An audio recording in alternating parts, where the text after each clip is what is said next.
Mi padre me miró a los ojos y dijo: «Vas a ser la hermana mayor, y si abres la boca, acabo contigo». Por 50 años viví la mentira más grande de mi vida.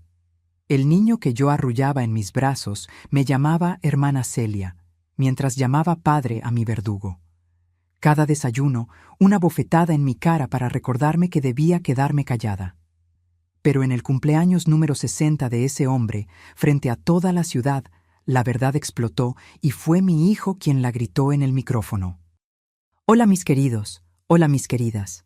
¿Cómo están? Qué alegría tener su compañía aquí conmigo en este atardecer. Mi nombre es Celia, Celia Rodríguez Ferreira.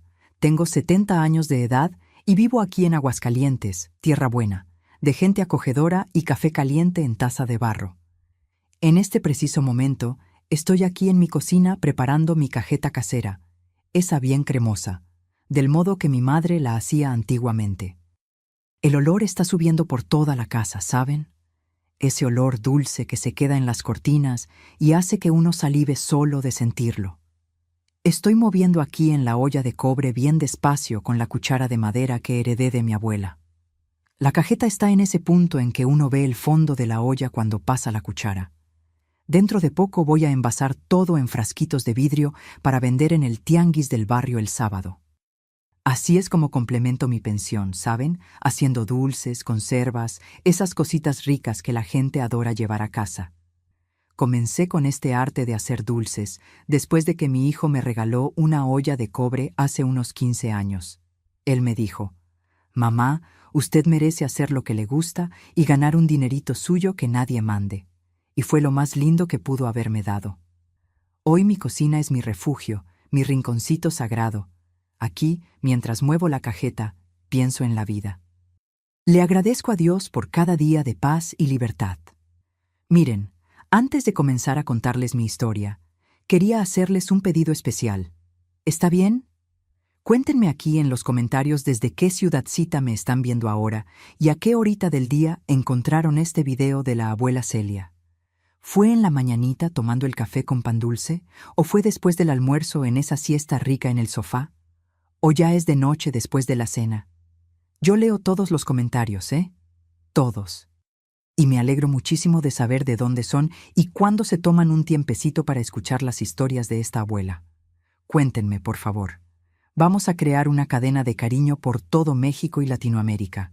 Y si todavía no se han suscrito al canal Memorias de las Abuelas, por favor, hagan clic en el botoncito rojo de suscribirse y activen la campanita, porque cada semana traigo historias nuevas, historias de vida, de superación, de verdad.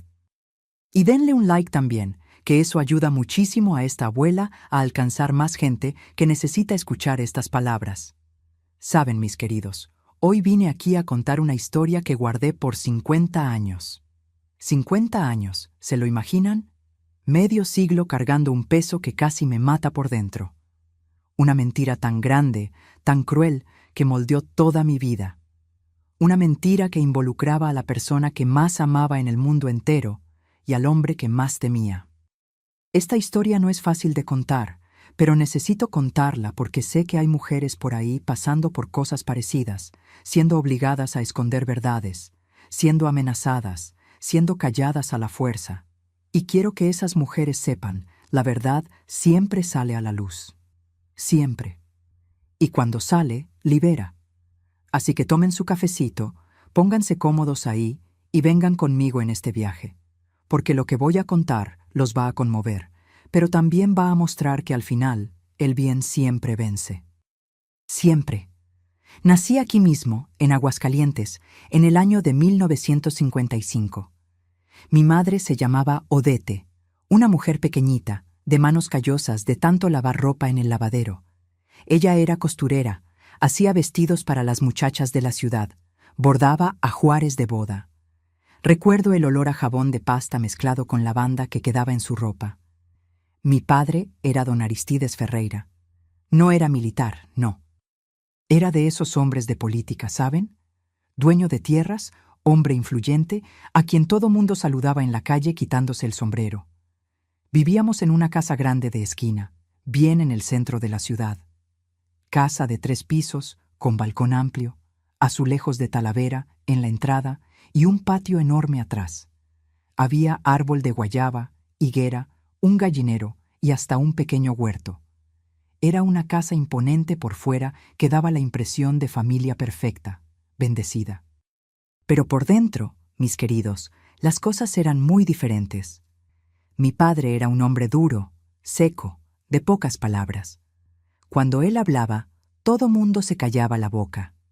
Tenía ese modo de hombre importante, siempre de traje y corbata, incluso en casa. Fumaba puro en la poltrona de la sala y leía el periódico en silencio. No podíamos hacer ruido cuando él estaba leyendo.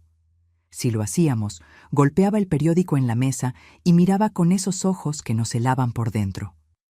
Mi madre vivía en la cocina o en el cuartito de costura. Ella era callada, obediente, nunca contrariaba al marido.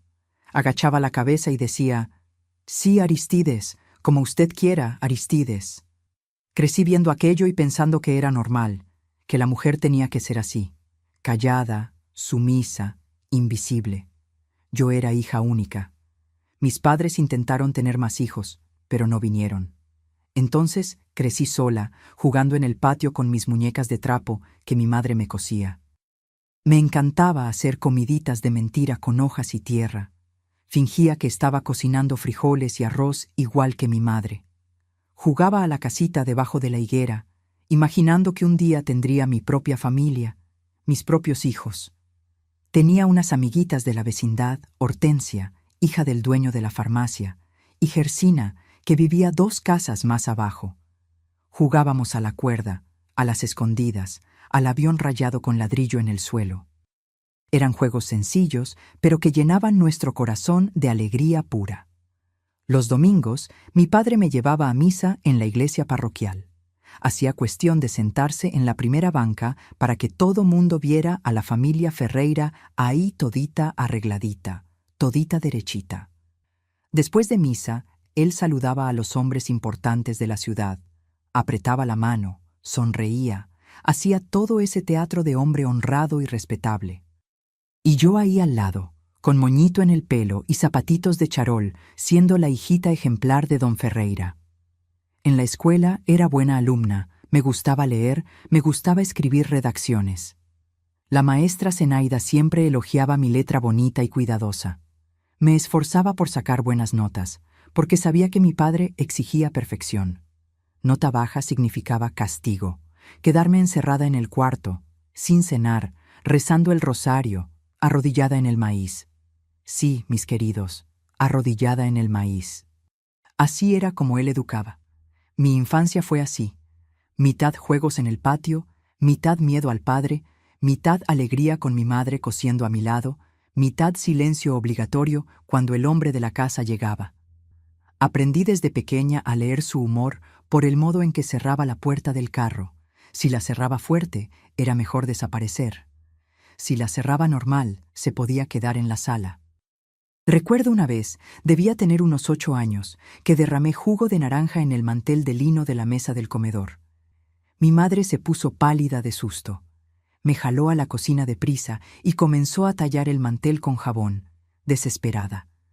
«Tu padre no puede ver esto, Celia. No puede».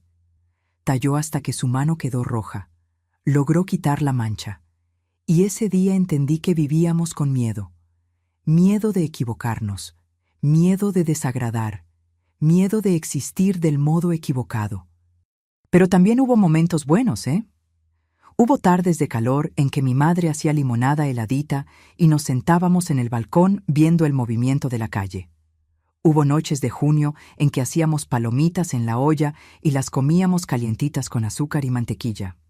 Hubo mañanas de domingo en que despertaba con olor a pan de elote saliendo del horno. Esos momentos los guardo con cariño, porque eran los raros momentos en que la casa respiraba en paz. Cuando tenía 11 años, me regalaron una bicicleta roja de cumpleaños. Fue el regalo más lindo de mi vida.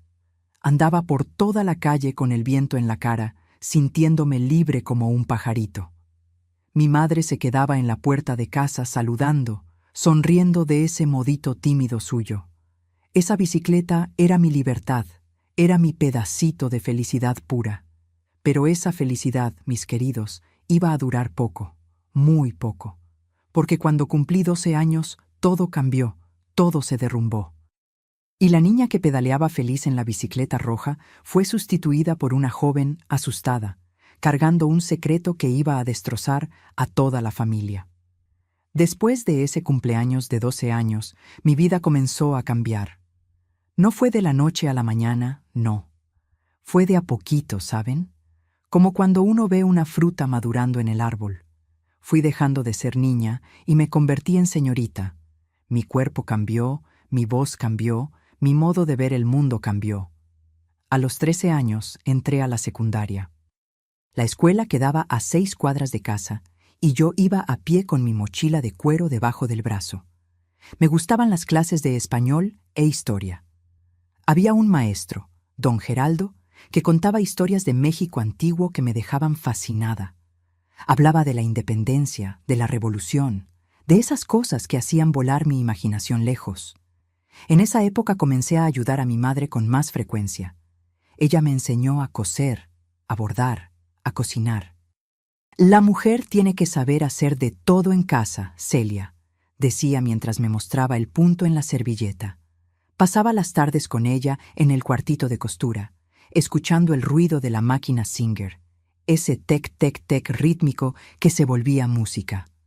A los 15 años conocí a mi primer novio. Era Olivo, hijo del dueño de la panadería, un muchacho guapo, de cabello peinado con brillantina, que me esperaba en la puerta de la escuela para acompañarme hasta casa. Platicábamos de todo, de las películas que pasaban en el cine de la ciudad, de las canciones que tocaban en la radio, de nuestros sueños para el futuro. Yo soñaba con ser maestra. Él soñaba con tener su propia panadería algún día. A mi padre no le gustaba Olivo. Lo encontraba demasiado pobre para la hija de don Ferreira, pero nos dejaba noviar porque era noviazgo de portón, vigilado, derechito. Nos veíamos los domingos después de misa, platicábamos media hora sentados en la banca de la plaza, siempre con mi madre vigilando de lejos. Era un noviazgo inocente, puro. Nos dábamos las manos, intercambiábamos cartitas escritas con pluma azul. Solo eso. Cuando tenía 16 años, pasó algo que me marcó mucho. Mi padre fue electo regidor. La casa se volvió un entra y sale de gente importante, diputados, presidentes municipales, hacendados. Mi madre se quedaba en la cocina preparando café y antojitos para servir a los visitantes. Y yo tenía que quedarme en la sala todita arregladita, siendo la hijita ejemplar, sonriendo y haciendo reverencias a los señores de traje. Fue en esa época que comencé a darme cuenta de lo controlador que era mi padre. Él decidía qué ropa usaba, a qué hora salía, con quién hablaba. Si lo contrariaba, venía el castigo, el cinto, la paliza, el cuarto con llave. Mi madre suplicaba: Aristides, ella es solo una niña, pero él no escuchaba. Yo educo a mi hija del modo que yo quiera. Esta casa tiene dueño. A los 17 años terminé la preparatoria. Yo quería estudiar para maestra, ser profesora, pero mi padre dijo que no. La mujer no necesita estudiar más que eso. Necesita conseguir un buen marido y cuidar de la casa. Lloré, supliqué, pero no sirvió de nada. El sueño de ser maestra murió ahí ese día, en la sala de esa casa grande. Pocos meses después de cumplir 18 años, conocí a Baldomiro. Él era 10 años mayor que yo, hijo de un hacendado de la región. Hombre alto, fuerte, de bigote grueso y voz grave. Mi padre lo aprobó de inmediato. Este sí es hombre de verdad, Celia. Hombre trabajador, de familia buena. El noviazgo con Olivo había terminado hacía unos meses. Él se había ido a Ciudad de México a probar suerte. Y yo me quedé presa en esa casa, en esa vida, esperando lo que mi padre decidiera para mí. Baldomiro comenzó a frecuentar nuestra casa. Venía a cenar los sábados. Platicaba con mi padre sobre política y ganado. Me trataba bien, era educado, me traía flores, pero había algo en él que me dejaba incómoda. Un modo de mirarme, un modo de agarrar mi mano demasiado fuerte, un modo de acercarse que me hacía querer retroceder. Pero yo no tenía opción, ¿verdad, mis queridos? Mi padre ya había decidido. Vas a casarte con Baldomiro, vas a ser una buena esposa, vas a darme nietos y vas a hacer crecer a esta familia. Era una orden, no un pedido. 3 meses después de cumplir 19 años, me casé. La ceremonia fue grande, pomposa en la iglesia parroquial. La mitad de la ciudad fue. Yo estaba ahí de vestido blanco que mi madre había bordado a mano, con velo y corona, sonriendo para las fotos. Pero por dentro, mis queridos, estaba temblando, temblando de miedo de lo que venía. En la noche de bodas, en el rancho de Baldomiro, él cambió. El hombre educado y gentil desapareció. En su lugar apareció otro, un hombre agresivo, posesivo, que me trató no como esposa, sino como propiedad. Me lastimó, me hizo cosas que me dejaron sin piso. Y cuando lloré, él dijo: «La mujer casada tiene obligación, acostúmbrate». Volvimos a la ciudad algunos días después. Yo no podía mirar a mi padre porque de algún modo yo sabía, él sabía qué tipo de hombre era Baldomiro y aún así me entregó. Intenté ser buena esposa, intenté cocinar, limpiar, hacer todo derechito, pero nunca era suficiente. Baldomiro bebía. Cuando bebía, se volvía violento, me insultaba, me empujaba, rompía la loza y yo aguantaba callada. Porque era lo que mi madre me había enseñado. La mujer aguanta, la mujer no se queja, la mujer obedece. Cuando cumplí 20 años, descubrí que estaba embarazada. Pensé que aquello iba a cambiar todo, que la llegada de un bebé iba a ablandar el corazón de Baldomiro, iba a traer paz a nuestra casa. Pero no fue así como pasó. Las cosas empeoraron. Él se puso celoso hasta de la panza creciendo. Decía que estaba fea, gorda, que ningún hombre me iba a querer de ese modo. Comenzó a salir de casa, a volver de madrugada, oliendo a bebida y perfume barato. Y yo ahí, embarazada, sola, llorando en la oscuridad del cuarto. Pensaba en huir, pensaba en volver a casa de mi padre, pero entonces recordaba. Mi padre fue quien me puso ahí. Mi padre fue quien eligió a ese hombre para mí. ¿A dónde iba? ¿A quién le pedí ayuda? Cuando mi panza ya estaba bien grande de 7 meses, Baldomiro desapareció. Salió un viernes en la mañana y no volvió más. Dejó una nota encima de la mesa. «No quiero ser padre, no te quiero, desaparece de mi vida». Y se fue. Así de simple. Me derrumbé. Fui a casa de mis padres arrastrando la maleta, la panza enorme, el corazón en pedazos. Toqué la puerta. Mi madre abrió, me abrazó, llorando. Pero mi padre me miró con asco, con desprecio, y dijo la frase que cambiaría mi vida para siempre. «Vas a tener ese hijo en el rancho, lejos de los ojos de la ciudad, y cuando nazca va a ser registrado como mi hijo. Vas a ser la hermana mayor. Y ay de ti si abres la boca, porque si lo haces, acabo contigo». En ese momento, mis queridos, entendí. Mi vida había acabado. La niña que pedaleaba la bicicleta roja había muerto, y en su lugar nació una mujer prisionera de su propia familia. 2 días después de esa plática, mi padre me llevó al rancho de él, allá en los confines de Aguascalientes, lejos de todo y de todos. Era una propiedad antigua, con casa de adobe, piso de tierra apisonada y un silencio que lastimaba los oídos. No había vecinos, no había teléfono, no había nada más que monte, ganado y soledad. «Te quedas aquí hasta que nazca el niño», dijo mi padre, empujándome dentro de la casa. «Quitería te va a cuidar». Quitería era una señora mayor que trabajaba para la familia hacía años. Me miró con lástima, pero no dijo nada. Nadie contrariaba a don Ferreira. Pasé los 2 últimos meses de embarazo en ese lugar olvidado por Dios.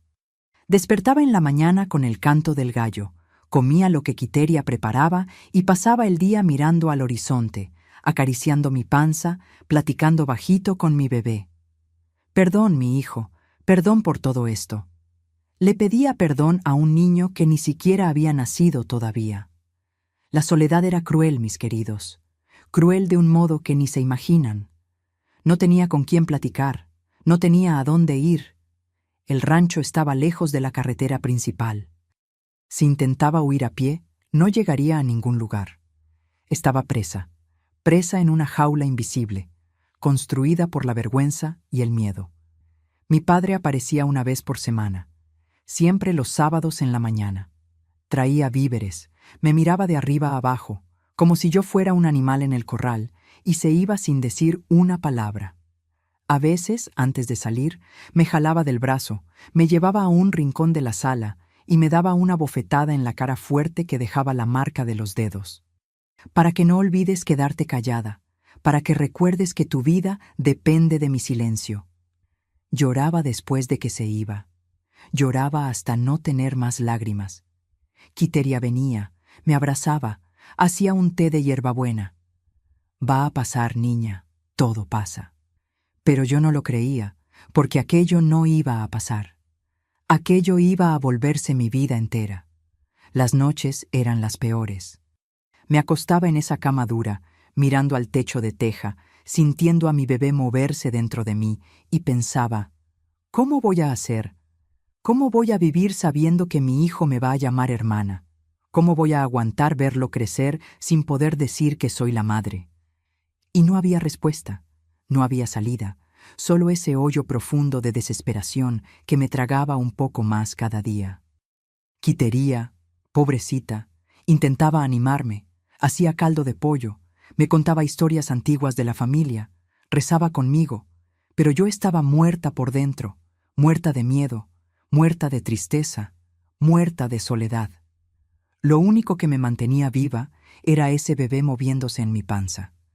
Ese bebé que ya amaba más que a nada en el mundo, pero que nunca podría llamar hijo. El día del parto, fue la propia Quitería quien me ayudó. No hubo médico, no hubo hospital, solo ella, yo y un dolor que parecía rasgar mi cuerpo a la mitad.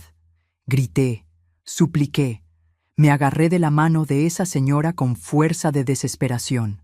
El dolor venía en olas, cada vez más fuerte, cada vez más insoportable. Mordía un trapo para no gritar demasiado fuerte, porque tenía miedo de que alguien en algún lugar distante pudiera oír. «Empuja, niña, empuja». «Un poco más», decía Quitería, sosteniendo mis piernas, limpiando el sudor de mi frente, y yo empujaba. Empujaba con toda la fuerza que me quedaba, con toda la rabia que sentía, con todo el amor que tenía guardado. Y cuando mi hijo finalmente nació, cuando escuché el primer llanto de él, rasgando ese silencio terrible del rancho, sentí dos cosas al mismo tiempo: un amor gigante, inmenso, que explotaba en mi pecho y me hacía olvidar todo el dolor, y un miedo enorme, desesperante, de que ese hombre destruyera no solo a mí, sino también a esa criaturita inocente. Quitería puso a mi bebé en mis brazos. Estaba todito rojo, arrugadito, los ojitos cerrados, la boquita buscando mi pecho. Miré esa carita perfecta y pensé, eres mío, viniste de mí, eres lo más lindo que he visto en la vida. Y ahí en esa casa de adobe, en medio de la nada, me convertí en madre, pero una madre que nunca podría ser llamada madre. En los días siguientes, amamantaba a mi bebé. Cambiaba los pañales de tela, lo arrullaba en mis brazos cuando lloraba. Quitería me enseñaba, ponlo de ladito que es mejor para que duerma. Canta una canción que lo calma. Y yo cantaba bajito las mismas canciones que mi madre me cantaba a mí, y lloraba. Lloraba mientras cantaba, porque sabía que esos días ahí sola con él eran los únicos días en que podría ser madre de verdad. Una semana después del parto, mi padre apareció, tomó al bebé, lo miró como quien evalúa una mercancía y dijo, «Voy a registrarlo como mi hijo. Su nombre va a ser Miguel, Miguel Ferreira. Y tú, Celia, eres la hermana mayor, ¿entendiste?» Me quedé muda, el alma destrozada. Sostuvo a Miguel en sus brazos por un momento, y yo vi. No sentía nada, ningún cariño, ninguna ternura, solo satisfacción de haber resuelto el problema, de haber escondido la vergüenza, de haber mantenido la reputación intacta. «De aquí a 3 semanas vuelven a la ciudad», dijo. «Y Celia, si vacilas, si miras a ese niño con ojos de madre, si olvidas por un segundo que solo eres la hermana, Te mato y lo mato a él también. ¿Entendiste bien? Entendí. Entendí que mi vida nunca más sería mía, que cada gesto, cada mirada, cada palabra tendría que ser calculada, que tendría que fingir, mentir, esconder por el resto de mi vida. Volvimos a la ciudad cuando Miguel tenía un mes. Mi madre nos recibió con lágrimas en los ojos. Tomó al bebé en brazos, fingió que era abuela, pero yo veía en su mirada. Ella sabía de la mentira, pero también tenía demasiado miedo para cuestionar. La historia que mi padre difundió fue esta, que él y mi madre habían tenido un milagro después de tantos años, que Dios había bendecido el hogar de los Ferreira con otro hijo. Y la ciudad creyó, claro que creyó. ¿Quién iba a dudar de don Ferreira, hombre de bien, regidor respetado? Las vecinas venían a visitar, traían regalitos para el bebé de don Ferreira. ¡Qué bendición, doña Odete! Después de tanto tiempo, Dios mandó este angelito. Y mi madre sonreía, agradecía, sostenía a Miguel en brazos y yo me quedaba en el rincón, siendo la hermana mayor, sonriendo cuando tenía que sonreír, callada cuando tenía que callar. Los primeros años fueron los más difíciles de mi vida, mis queridos. Despertaba de madrugada cuando Miguel lloraba. Yo cambiaba sus pañales, lo bañaba, hacía su papilla, lo arrullaba en mis brazos, pero cuando dejaba de llorar y me miraba con esos ojitos profundos, tenía que desviar la mirada, porque no podía apegarme demasiado, porque yo solo era la hermana mayor. Cuando Miguel mamaba, era mi madre quien daba el biberón. Pero a veces, cuando mi madre estaba ocupada con la costura, mi padre me ordenaba: «Ve, Celia, alimenta a tu hermano». Y yo tomaba a Miguel en brazos, tomaba el biberón y alimentaba a mi propio hijo, fingiendo que era solo obligación de hermana. Pero por dentro, mis queridos, mi corazón sangraba. Sangraba de ganas de decir: «Yo soy tu madre. Esa leche debería venir de mí. Eres mío». Mi padre me vigilaba todo el tiempo. Si tomaba a Miguel en brazos y me tardaba demasiado, venía, arrancaba al niño de mí y me daba esa mirada de advertencia, una mirada que decía: «¿Recuerdas tu promesa? ¿Recuerdas que vas a morir si vacilas?». De noche, después de que todos dormían, venía a mi cuarto. Yo fingía que estaba dormida, pero sabía que él estaba ahí parado en la puerta vigilándome para asegurarse de que no iba a huir, de que no iba a contar. A veces entraba, se acercaba a la cama y susurraba: «¿Estás dormida, Celia? ¿O estás pensando en hacer alguna tontería?». Y yo me quedaba paralizada, rezando bajito para que se fuera. Cada desayuno sin falta me daba una bofetada en la cara, siempre del mismo modo. Me sentaba en la mesa, él venía por detrás, me jalaba la cabeza del cabello y ¡paf!, una bofetada que resonaba por toda la cocina. Mi madre agachaba la cabeza. Miguel, cuando se hizo más grandecito, se asustaba, lloraba. ¿Por qué el papá le pegó a la hermana Celia? Porque la hermana Celia necesita aprender a tener juicio, respondía mi padre frío. Vivía con miedo, miedo de equivocarme, miedo de mirar a Miguel del modo equivocado, miedo de que él creciera y descubriera, miedo de que la ciudad descubriera, miedo de perder hasta ese poquito que tenía. Ver a mi hijo crecer, aunque fuera de lejos. Cuando Miguel comenzó a caminar, con un añito y poco, venía hasta mí, se agarraba de mi falda, intentaba subirse a mi regazo. «Hermana, hermana». Esa vocecita finita llamándome hermana era una puñalada en el pecho, pero lo cargaba, me sentaba en el piso, jugaba porque no podía resistir. Hacía avioncito, hacía caballito, inventaba historias, y Miguel reía, esa risa rica de niño feliz. Pero mi padre veía, y de noche, cuando el niño dormía, venía la paliza, el cinto de cuero, las marcas en la espalda, la sangre. El lugar de hermana es lejos. No confundas al niño. No eres la madre. Nunca vas a ser la madre. ¿Entendiste? Y yo entendía. Entendía que cada momento de felicidad que robaba con Miguel sería pagado con dolor, con humillación, con violencia. Cuando Miguel tenía unos 4 años, comenzó a seguirme por la casa. «Hermana Celia, juega conmigo». Jalaba mi falda, me ofrecía sus juguetes, y yo jugaba porque no podía resistir. Armaba los bloques de madera con él. Fingía que estaba haciendo un rancho con los animalitos de plástico. Leía los libritos de historias que mi madre compraba. Pero mi padre vigilaba, y cuando él pensaba que estaba exagerando, venía el castigo. A veces era la bofetada en la cara ahí mismo frente a Miguel. Otras veces esperaba de noche. Me llamaba a su estudio. Estás olvidando las reglas, Celia. Estás olvidando que ese niño no es tuyo. ¿Necesitas que te recuerde? Y venía la paliza de cinto, de vara, de palo de escoba, lo que tuviera a la mano. Comencé a evitar quedarme sola con Miguel. Cuando venía cerca, inventaba una excusa. Ve a jugar allá afuera, anda. Veía la tristeza en sus ojos y mi corazón se partía, pero era para protegerlo y para protegerme. Los años fueron pasando, Miguel creciendo, yendo a la escuela, aprendiendo a leer y escribir. Me mostraba sus cuadernos. Mira, hermana Celia, saqué 10 en el examen de matemáticas. Y yo lo elogiaba, aplaudía, hacía fiesta, pero no podía abrazarlo fuerte de más, no podía besar su frente cuantas veces yo quería. Tenía que medir, siempre medir. En la escuela, las maestras lo elogiaban. Miguel es un niño muy inteligente, muy educado, y mi padre se inflaba de orgullo. Es mi hijo, salió a mí.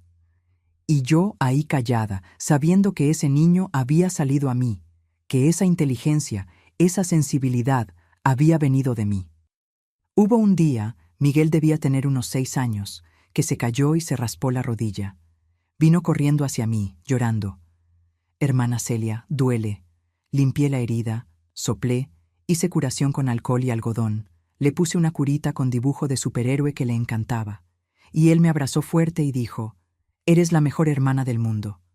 Dios mío, mis queridos, en ese momento quise gritar, «Yo soy tu madre, te cargué dentro de mí, sufrí para tenerte. Me pegan todos los días por tu culpa y por amor a ti». Pero no pude. Solo pude besar su frente y decir, «Ve a jugar, chiquito». Cuando Miguel tenía 8 años, comenzó a cuestionar cosas. «Papá, ¿por qué es usted tan viejo? El papá de mi amigo es más joven». Mi padre cambiaba de tema. «Tu mamá y yo te tuvimos tarde, hijo, pero te amamos igual». «¿Y por qué me parezco más a la hermana Celia que a ustedes?». Esa pregunta heló mi sangre. Mi padre también se tensó. «Tonterías, niño. Tienes los ojos de mi padre, tu abuelo». Pero yo veía, Miguel estaba comenzando a darse cuenta de que algo no cuadraba, y eso me aterraba, porque si descubría la verdad muy pronto, mi padre sería capaz de cualquier cosa, hasta de separarnos, de mandarme lejos, de quitarme el único contacto que tenía con mi hijo. La tortura psicológica de ver a mi hijo crecer sin saber la verdad, de oírlo llamar padre a otro hombre, de ser obligada a mantener distancia cuando todo lo que quería era abrazarlo fuerte y nunca más soltarlo. Eso me destruyó por dentro, me mató de a poquito, y no tenía a quién acudir. No tenía cómo huir, porque la mentira ya estaba demasiado grande y yo estaba presa en ella. Hubo noches, tantas noches, que lloré hasta dormirme. Lloré abrazada a la almohada, mordiendo la funda para que nadie oyera.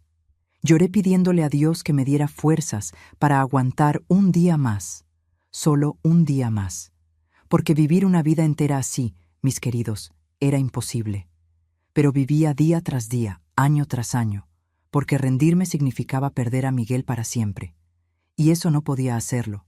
Cuando Miguel cumplió 15 años, las cosas comenzaron a ponerse aún más complicadas.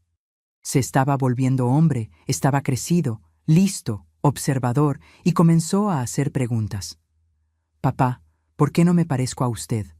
¿Por qué no me parezco a mamá?», preguntaba en la mesa del comedor, mirándose en el espejo de la sala, comparando su rostro con el de mi padre. Mi padre cambiaba de tema. «La genética es así, muchacho. Saliste a los Ferreira de antes, pero yo veía». Miguel no estaba convencido. Se quedaba mirándome, estudiándome, como si intentara armar un rompecabezas y faltaran piezas. Y había otra cosa. Comenzó a darse cuenta del modo en que mi padre me trataba. Las bofetadas en el desayuno se habían vuelto rutina tan común que casi ni nos dábamos cuenta. Pero Miguel se daba cuenta. Se quedaba mirando callado con esa expresión de quien está intentando entender algo que no tiene sentido. Una tarde de sábado, Miguel debía tener unos 17 años. Estaba estudiando en la sala. Pasé cerca llevando ropa lavada. Mi padre estaba en la poltrona leyendo el periódico. De la nada, tropecé y dejé caer una toalla en el piso. Fue sin querer, lo juro por Dios. Pero mi padre se levantó, vino hasta mí y me dio una bofetada tan fuerte que caí de rodillas. «Incompetente, ni siquiera sabes cargar ropa bien», gritó. Me quedé ahí de rodillas, la mano en la cara ardiendo, las lágrimas cayendo. Y cuando levanté los ojos, vi a Miguel. Había dejado el cuaderno y me estaba mirando, no con miedo, no con tristeza, con rabia, rabia pura en los ojos. Pero no hizo nada, agachó la cabeza y volvió a estudiar. Y yo me levanté, tomé la toalla y continué mi vida como siempre. Esa noche, después de que todos se habían ido a dormir, Miguel tocó la puerta de mi cuarto. «Hermana Celia, ¿puedo entrar?» Me senté en la cama, sorprendida. «Claro, chiquito». «¿Qué pasó?» Entró, cerró la puerta despacio, se sentó en la orilla de la cama, las manos nerviosas. «¿Por qué dejas que te haga eso?» Mi corazón se disparó. ¿Hacer qué? Pegar, humillar, tratarte como si no fueras nada. No sabía qué decir, cómo explicar, cómo contar la verdad sin contar la verdad. «Miguel, tu padre es de su modo, estoy acostumbrada. Pero no deberías estarlo». Levantó la voz y luego la bajó de nuevo. «Nadie debería acostumbrarse a eso. Está mal, muy mal». Sostuve su mano. «Lo sé, mi hijo». Me atrapé. «Quiero decir, mi querido, lo sé, pero es complicado».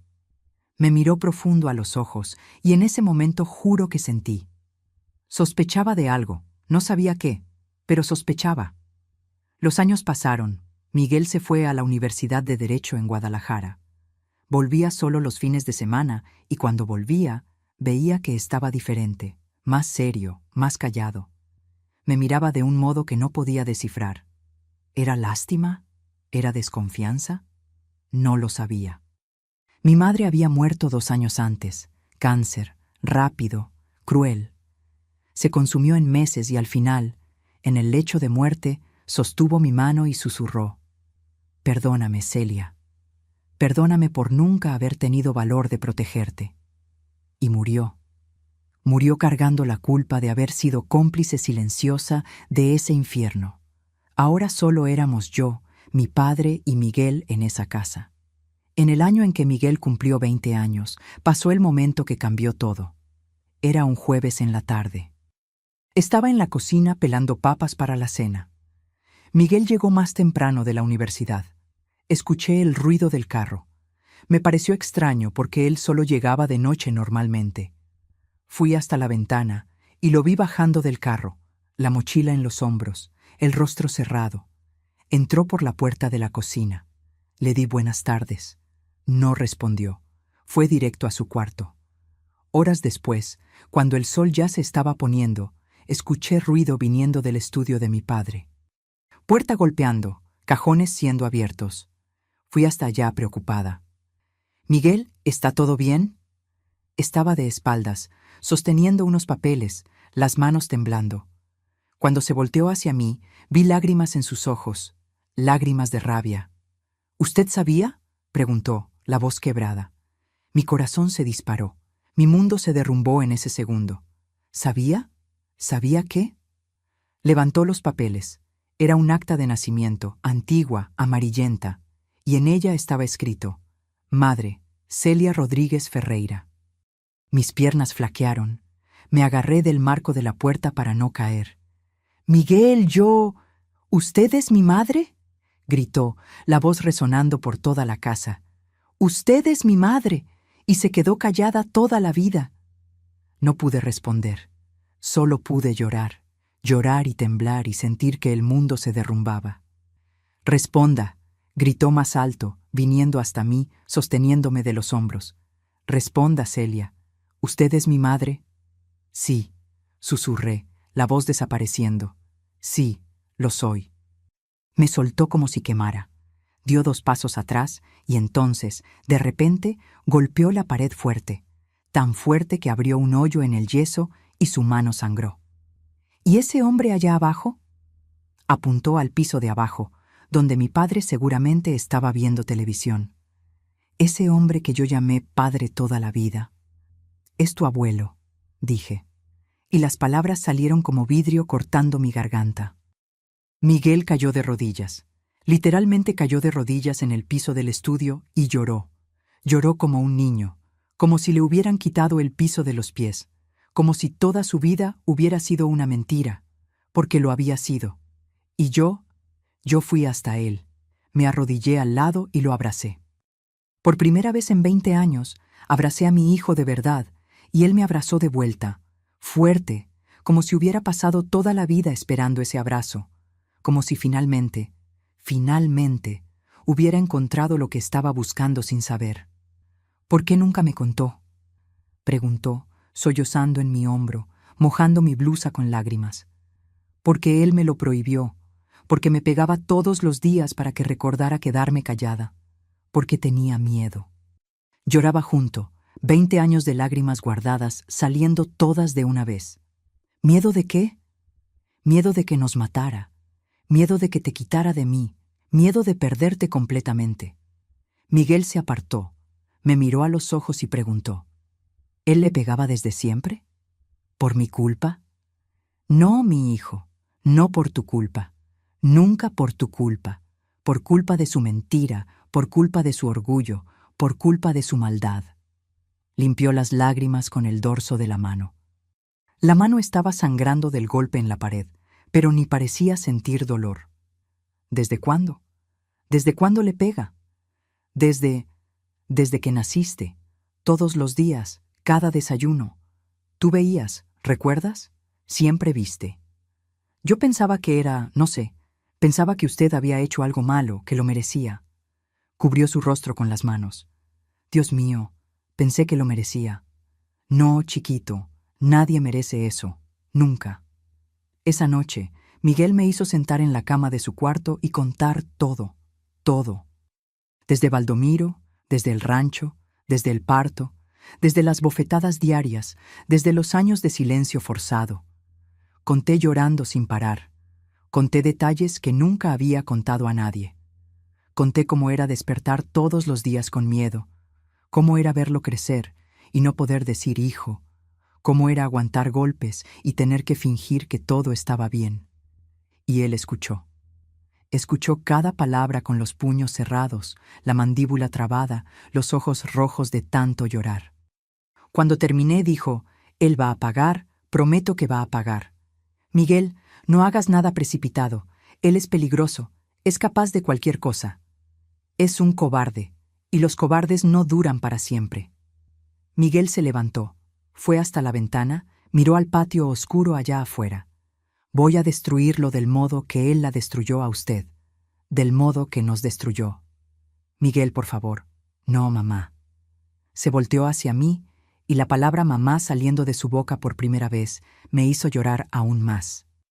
No me pida que perdone, no me pida que olvide, porque no lo voy a hacer. Él va a pagar frente a todo el mundo. Va a sentir la misma vergüenza que le hizo sentir a usted. En los días siguientes, Miguel quedó diferente. Frío, calculador. Evitaba hablar con mi padre, pero yo veía, estaba tramando algo. Pasaba horas en la computadora, haciendo investigaciones, imprimiendo documentos.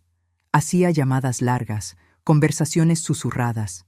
Estaba planeando algo grande, algo que no podía imaginar. 2 semanas después del descubrimiento, una mañana de sábado, mi padre me dio la bofetada de siempre en el desayuno. Miguel estaba sentado en la mesa. Esta vez se levantó despacio, con una calma aterradora. «Nunca más le ponga la mano encima», dijo Miguel, la voz baja, peligrosa. Mi padre rió, esa risa burlona, arrogante. «¿Qué? ¿Vas a desafiarme, muchacho? Yo no soy su hijo, soy su nieto y usted es un monstruo. El silencio que cayó en esa cocina fue ensordecedor. El aire se puso pesado. Mi padre se puso blanco, después rojo, después morado de rabia. ¿Quién te contó? Usted mismo, con sus papeles mal escondidos, con su arrogancia. Pensó que iba a guardar ese secreto para siempre. No es cierto. Pero la mentira tiene patas cortas, abuelo. Miguel escupió la última palabra con asco. No tienes prueba de nada. Tengo el acta original, tengo documentos médicos, tengo testimonios y la tengo a ella. Miguel apuntó hacia mí. Y ella va a contar todo frente a todo el mundo en su cumpleaños. Mi padre intentó ir encima de Miguel, pero Miguel era joven, fuerte, rápido, sostuvo el brazo del viejo en el aire. Nunca más le pone un dedo encima, ¿entendió? Porque si lo hace lo denuncio por todo, por agresión, por falsedad ideológica, por privación ilegal de la libertad, por todo. Mi padre retrocedió derrotado, asustado, por primera vez en la vida. Y ese día, mis queridos, vi a mi hijo convertirse en hombre, y vi al monstruo que controló mi vida entera comenzar a desmoronarse. La jaula se estaba abriendo, y por primera vez en 20 años sentí un gustito de libertad. Después de ese día, la casa quedó dividida a la mitad. De un lado, yo y Miguel, del otro, mi padre. Apenas nos hablábamos. Las comidas eran en silencio, tensas, pesadas. Mi padre me miraba con odio, pero no me ponía la mano encima, porque sabía, si lo hacía, Miguel reaccionaría. Miguel pasó a dormir en la ciudad solo algunos días de la semana. Consiguió una pasantía en un despacho de abogados en Guadalajara y se quedaba por allá la mayor parte del tiempo, pero siempre me llamaba, todos los días sin falta. «Mamá, ¿cómo está?» Él la molestó. «Mamá». Cada vez que decía esa palabra, mi corazón se llenaba. 20 años oyendo hermana Celia y ahora, finalmente, mamá. Era como si toda la vida hubiera valido la pena solo para oír esa palabra saliendo de su boca. Pero Miguel estaba tramando algo. Lo sabía. Lo veía en sus ojos, en el modo en que usaba la computadora, en las llamadas que hacía escondido. Pasaba horas platicando con alguien, anotando cosas en cuadernos, organizando papeles. «Miguel, ¿qué estás planeando?», preguntaba preocupada. «Justicia, mamá, solo justicia», respondía con esa sonrisa misteriosa. «Pero, ¿qué tipo de justicia?». «Va a haber el día indicado, va a haber». 3 meses después de esa pelea en la cocina, mi padre cumpliría 60 años. Y él, vanidoso como siempre, decidió hacer una fiesta enorme. Invitó a la mitad de la ciudad, políticos, hacendados, empresarios, abogados, médicos. Rentó un salón, contrató banda, encargó pastel de 3 pisos. Quería mostrar a todo el mundo que todavía era don Ferreira, el hombre importante, el respetado, el poderoso. No quería ir. La idea de estar en esa fiesta, fingiendo que todo estaba bien, me daba náuseas. Pero Miguel insistió. «Tiene que ir, mamá, por favor. Tiene que confiar en mí». «Pero Miguel, no aguanto. No aguanto ver a ese hombre siendo homenajeado, siendo tratado como héroe cuando es un monstruo». «Lo sé, mamá, lo sé. Pero solo esta vez, solo una vez más. Prometo que después de esto nunca más va a tener que fingir nada. Nunca más». Había algo en sus ojos, una determinación, una promesa. Y confié, después de una vida entera sin confiar en nadie, confié en mi hijo. El día de la fiesta me arreglé. Me puse un vestido azul marino que tenía hacía años. Recogí el pelo en un chongo. Me puse los zapatos negros de tacón bajo. Me miré en el espejo y vi a una mujer de 40 años cansada, marcada por la vida. Ojeras profundas, arrugas de preocupación, cicatrices invisibles por todo el cuerpo. Pero por primera vez en muchos años vi también un brillo de esperanza en mis ojos. Miguel pasó a casa por mí. Estaba de traje y corbata, el cabello peinado, serio. «Está bonita, mamá». «Gracias, mi hijo». Sostuve su mano. «¿Vas a contarme qué estás planeando?». Pronto lo descubre, confíe en mí. Y confié. Entramos al carro y fuimos. Llegamos al salón. Estaba lleno. Decoración pomposa, flores blancas y doradas, globos dorados por todos lados, mesas con manteles de lino blanco, arreglos caros, luces elegantes. En el escenario, una manta enorme. Felicidades, don Ferreira, 60 años de vida ejemplar. Mi estómago se revolvió. Mi padre estaba en el centro del salón de traje gris, recibiendo felicitaciones, estrechando manos, sonriendo esa sonrisa falsa que yo conocía tan bien. Estaba rodeado de admiradores. Felicidades, don, usted no envejece. Ejemplo para todos nosotros. Me vio llegar y frunció el ceño. No esperaba que fuera, pero no dijo nada. Después de todo, la mitad de la ciudad estaba ahí. Necesitaba mantener las apariencias. La fiesta siguió. Comida, bebida, música en vivo. Las personas bailaban, platicaban, reían. Me quedé en un rincón sentada en una silla, observando todo. Miguel estaba a mi lado, tenso, mirando el reloj.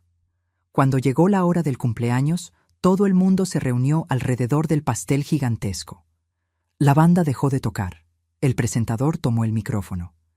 Y ahora vamos a cantar las mañanitas a nuestro querido don Ferreira. Cantaron. 300 voces desafinadas cantando las mañanitas, aplausos, gritos de viva. Mi padre sopló las velas, sonriendo, saludando como si fuera un rey.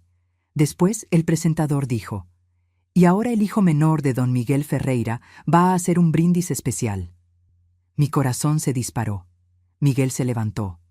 Agarré su brazo. «Miguel, confíe en mí, mamá». Besó mi frente y subió al escenario. Tomó el micrófono, me miró y sonrió. Una sonrisa tranquila de quien sabe exactamente lo que va a hacer. Después miró al salón lleno y dijo: «Buenas noches a todos. Gracias por estar aquí celebrando los 60 años de mi abuelo». Silencio. Un silencio pesado, confuso. Las personas se miraron entre sí. Mi padre se puso blanco. Intentó subir al escenario, pero Miguel levantó la mano. «Déjeme terminar, abuelo. Déjeme contar la verdad a esta ciudad que tanto lo respeta». Las personas comenzaron a cuchichear. Miguel continuó, la voz firme. «Pasé 20 años de mi vida pensando que este hombre era mi padre.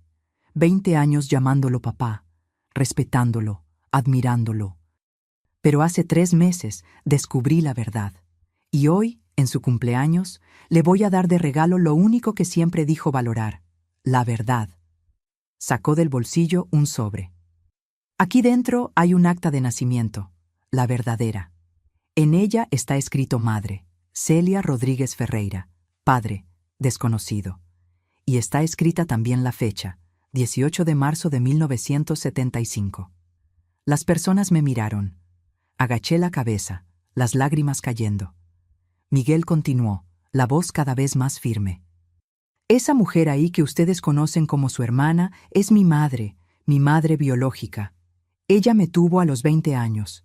Fue obligada a pasar el embarazo escondida en un rancho sola, sin asistencia médica. Y cuando nací, este hombre me registró como su hijo. ¿Y saben por qué? Para proteger su reputación, para esconder la vergüenza, para mantener la imagen de hombre perfecto». Mi padre intentó hablar, pero Miguel no lo dejó. Su voz se hizo más alta, más dura. «Y hay más, mucho más.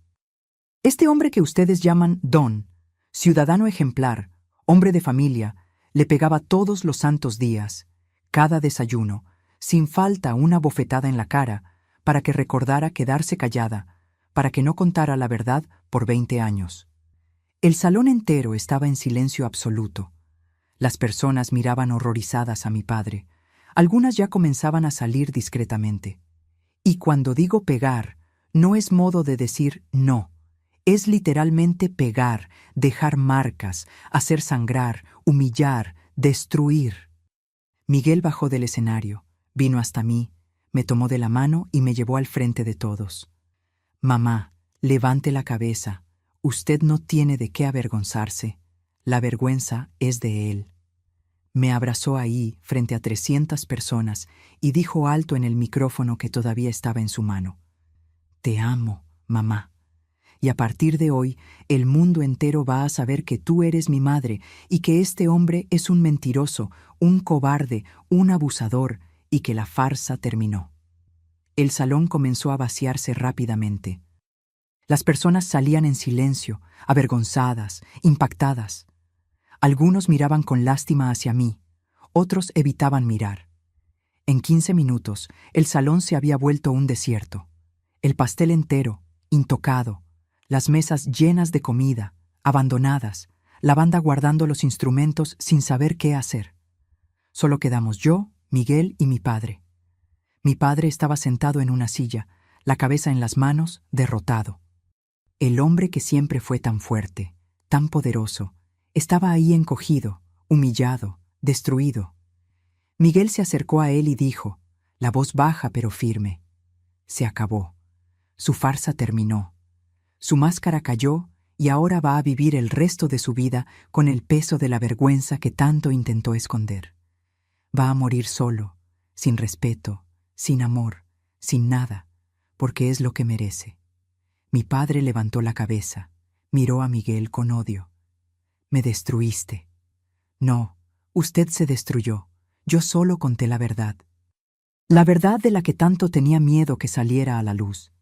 Pero salió y lo destruyó. Como usted la destruyó a ella». Miguel apuntó hacia mí. Salimos de ese salón de la mano, madre e hijo. Finalmente, por primera vez, caminando de la mano frente a todo el mundo, sin miedo, sin mentira, sin vergüenza. Y cuando salimos por la puerta, cuando el aire fresco de la noche tocó mi rostro, sentí la libertad.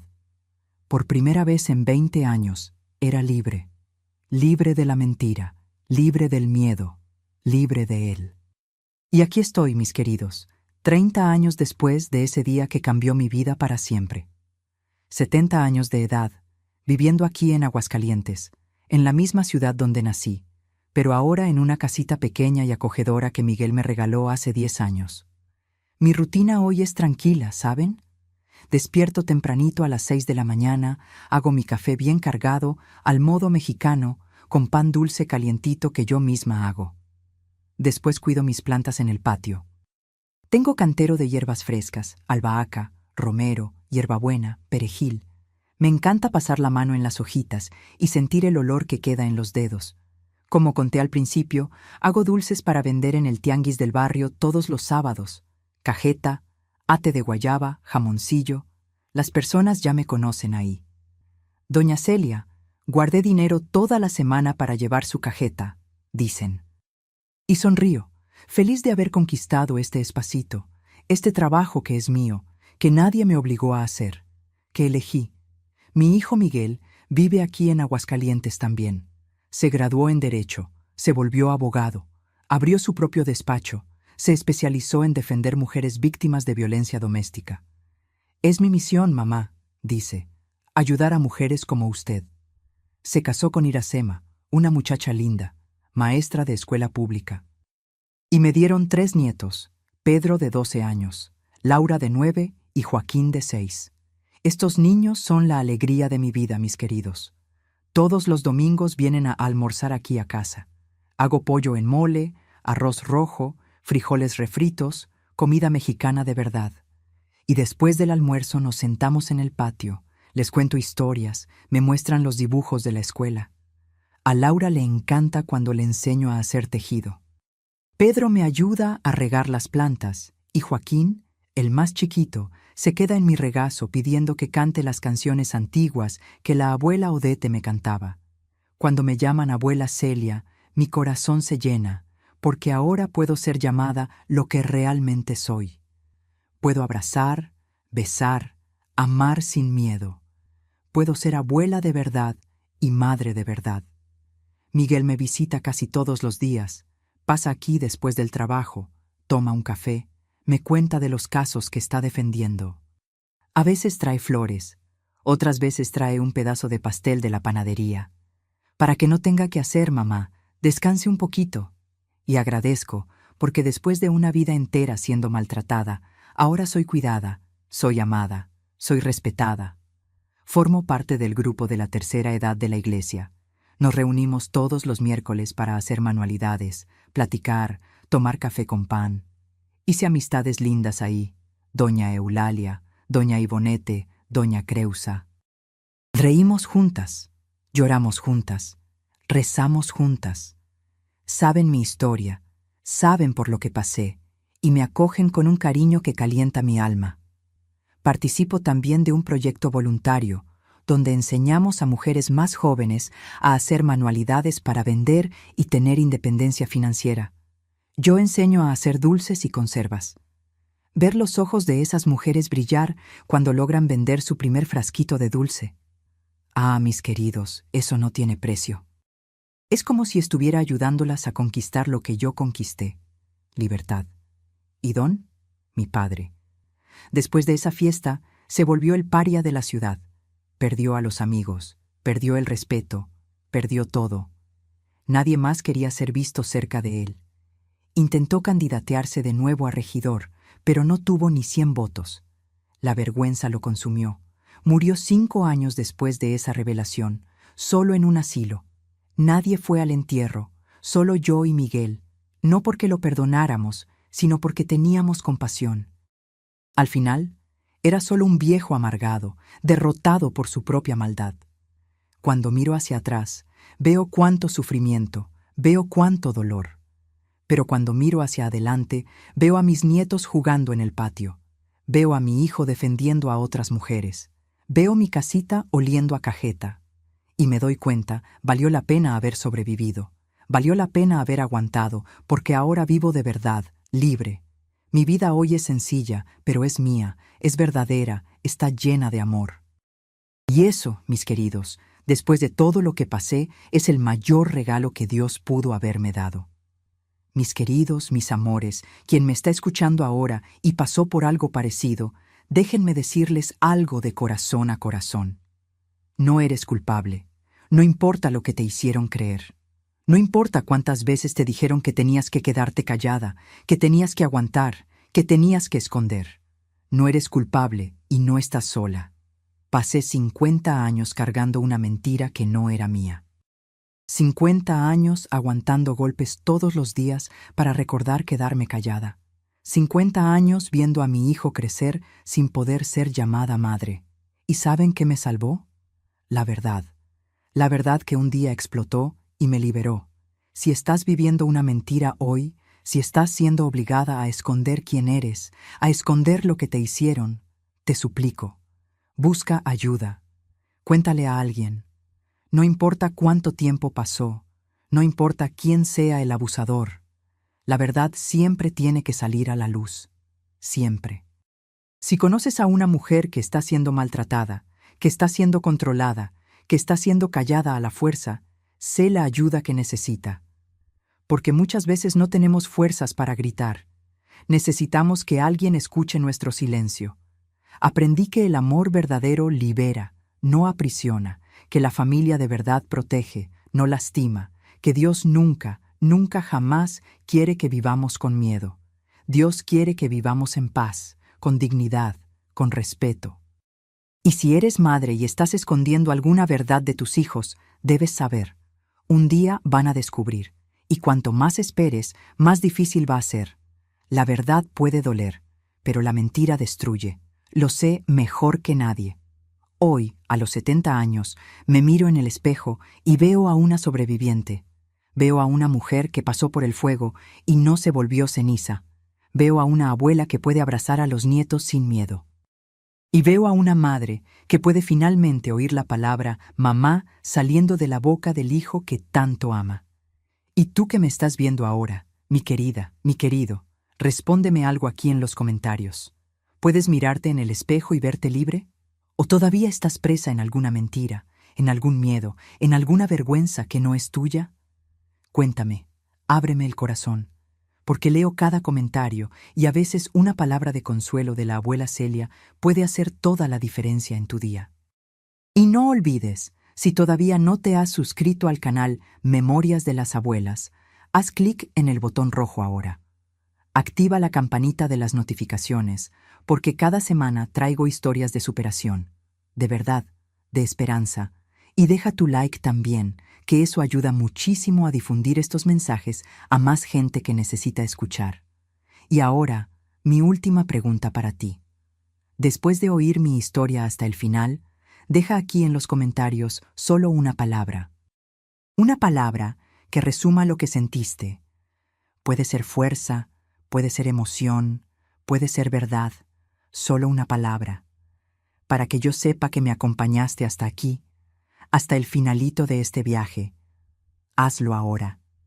No esperes ni un minuto más, porque tu palabra puede ser el incentivo que otra persona necesita para también tener valor de vivir libre. No cuento mi historia para que sientan lástima de mí. La cuento para abrir ojos, para mostrar que la violencia no necesita ser solo física, que la manipulación destruye tanto como un golpe, que la mentira puede matar tanto como un arma, y que el silencio protege al abusador, nunca a la víctima. Si conoces a una mujer siendo controlada, siendo forzada a vivir una mentira, siendo impedida de ser quien realmente es, sé la voz que ella no puede tener. Porque yo me quedé callada 50 años esperando que alguien se diera cuenta, esperando que alguien me ayudara, y casi muero esperando. No dejes que otra mujer muera esperando. Extiende tu mano, sé el cambio. Porque juntos, como comunidad, como familia humana, podemos romper estos ciclos de abuso. Podemos. En cualquier país, en cualquier cultura, existen mujeres siendo forzadas a vivir mentiras, siendo impedidas de ser madres de sus propios hijos, siendo silenciadas por miedo. Si tú o alguien que conoces vive esto, debes saber, tienes derecho a la verdad. Tienes derecho de ser quien eres. En cada ciudad del mundo, en cada comunidad, existen personas y organizaciones listas para ayudar a mujeres en situación de violencia, manipulación o control. Busca, pide ayuda, no te rindas, porque la verdad siempre libera, siempre. Y mereces vivir libre, mi hija. Mereces paz, mereces respeto, mereces ser llamada madre si eres madre, mujer si eres mujer, ser humano, porque lo eres. Y recuerda, el silencio que parece protegerte hoy puede ser la cadena que te aprisiona para siempre. Habla, grita si es necesario, pero no mueras callada. Un beso en el corazón de cada uno de ustedes y que Dios bendiga sus vidas con verdad, valor y libertad.